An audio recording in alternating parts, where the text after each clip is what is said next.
I'm Luke Gibson with Farm Fence Solutions and Protek Machinery USA, and we're here today with the FP150. It's a post driver specifically designed for the mini skid steer platform. So today we've got it on a Bobcat MT100. The driver itself weighs just under 1,000 pounds, so we keep it safe for the operating capacity of the mini machine. This driver has 180 degrees of slew. It's manual, so we pull a pin and we can work from either side of the machine. You can work with it straight out front, but with it straight out front, you've only got tilts in this direction. You lose your side tilt this way. So if you needed to get on a post nosed up, you could and make it work.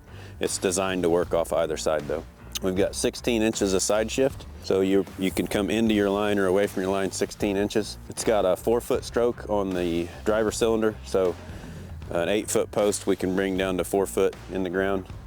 Of course, with the machine picked up, you can drive up to a 14-foot post, and then you get 4 feet before you would have to reset the loader arms to drive it further in the ground. This particular run today, since we're farm fence guys, is going to be a woven wire fence, and the strainers are 10-footers that are driven to 4.5 foot out of the ground, so it handles it just fine. But for the most part, it's going to be made to drive 8 and 9-foot posts down to 4 foot, 5 foot, 6 foot out of the ground. It's easy to plumb it. It's also very easy to keep your post plumb as you work the line. It's very simple to get your post in straight. The learning curve is very, very, very small on these machines. Just a couple of hours and your operator's gonna have no problem. So all the controls are here on this 6-bank valve. Your stabilizing foot, telearm, so the shift in and out, both of your mass tilts. The hammer frame you can move independently up and down, and then hammer on, it applies down pressure and it will come to that pressure and stay there. So if you need more down pressure, you can add more. Right here's the adjustment for that. That driver is gonna meet that pressure and it's gonna stay there. So it will maintain that pressure the entire time it's driving the post.